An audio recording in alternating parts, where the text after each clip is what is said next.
Hi, I'm Lucas McCarty, and this is my final presentation on controversial advertising in North America and the Middle East.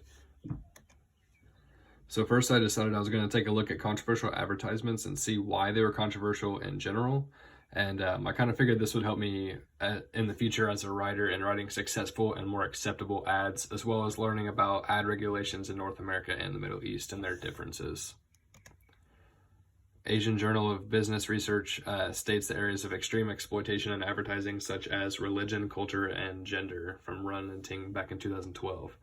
This is the first source that I really decided I was going to use in my paper because it talks about religion, culture, and gender, which are three topics that are, pretty talked about in the media and are kind of controversial depending on the situation and the context of whatever's going on. This particular article talks about religion and culture and the use of alcohol and tobacco, guns, contraceptives, and stuff like that. And I use this kind of as a review for the basis of what types of products I was going to already be looking at in controversial advertising.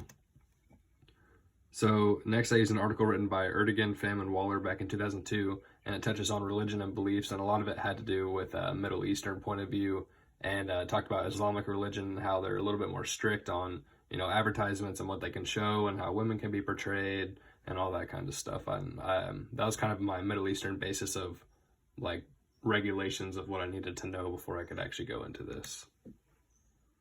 The third review that I went over was an article by Hyman and Polanski in 2007 titled Multiple Stakeholder Perspective on Responsibility in Advertising, and talks about why controversial advertisements are made, and to be quite honest, the main reason is just to be remembered. The point of an ad is that you remember brands and you remember a product and you remember that particular ad and what it was for, so you get that product in your mind. And that's the whole point of a controversial ad. And a lot of them have to do with the shock factor, and like they can contain like sexual or obscene content as well, and that's how they're remembered. And the last review I'm going to talk about that really made much of an impact in my paper was written by Alam in 2013 from the American University in Cairo School of Global Affairs and Public Policy. This one also had a Middle Eastern point of view, and it touches on advertising struggles in the Middle East, and more about strict laws and regulations, including how women are supposed to look and how they're supposed to act and be portrayed, and how men are supposed to treat women and all that kind of stuff. The research questions that I came up for myself were why are advertisements for certain products seen as controversial? Are advertisements regulated more in those other countries, and does that have an effect on the style of advertising?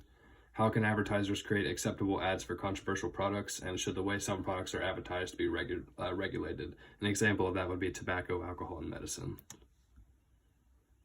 For my methodology, I decided I was going to pick advertisements from North America and the Middle East. I did 10 from each, and these advertisements were all seen as controversial. And really what I did was I just watched the ads enough times to make sure I knew why each one of them was deemed controversial and like what the problem that consumers had with that ad was. And it really helped me look at why they were controversial and to see if that reason correlated with the region, or if it was like had to do with the type of content or the type of product that was being advertised. And really what I found is that I split them into two groups. I split them into the 10 American controversial ads and the 10 Middle Eastern controversial ads. And a lot of them had obscene content. That was the main thing. Not a lot of them really were as controversial because of the product itself. When you get into stuff like alcohol or tobacco or like any kind of like sexual products, you start to get controversial ads because consumers aren't necessarily comfortable with all that kind of information being shown on TV, where especially like toddlers or somebody can see it. But an example of an obscene ad that wasn't really sexual is Wrigley's dog breath. And then, like I said, not many of the ads were actually controversial because of the product, just the content surrounding the product. Most advertisements, from either area are controversial because the content itself is controversial based on beliefs of the consumers. And this, a lot of the Middle Eastern region went back to, again, religion and beliefs because of religion and culture and how people were raised and how livelihood is over there. Advertisements in the Middle East are often controversial because some can go against cultural beliefs, like I just said. An example of that would be Nike's What Will They Say About You ad, and it had to do with women's rights and empowerment in the Middle East. And it shows like a Middle Eastern woman not wearing the normal clothes that you would wear and wearing like leggings and skateboarding around the city, and people are giving her dirty looks just because it goes against their beliefs. But the point of it is for Nike to get their product out there saying like, hey, this is for everybody. It doesn't matter who you are or who do you want to be. In conclusion, I kind of learned that advertisements are often seen as controversial because the content in the advertisements are usually unnecessarily obscene.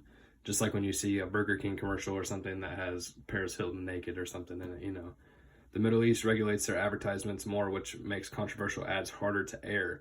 Even finding 10 controversial ads for this case study was actually kind of difficult because a lot of them aren't found online because a lot of them never even made the air in the Middle East.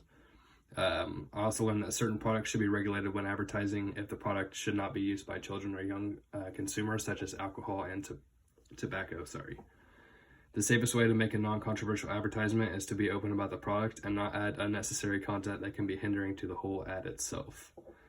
From doing this case study, I kind of learned that, you know, controversial ads are everywhere, but there's a reason why a lot of these ads are controversial, and a lot of it has to do with not the product itself, but where they're aired and what the cultural beliefs are of the consumers in that area, and also what is in the product. You don't necessarily need to make a hamburger commercial that's got naked women in it or add some kind of obscene content to a children's product, you know, because that's just not the right kind of view. And that's what I learned from my product, and these are my references. Thank you.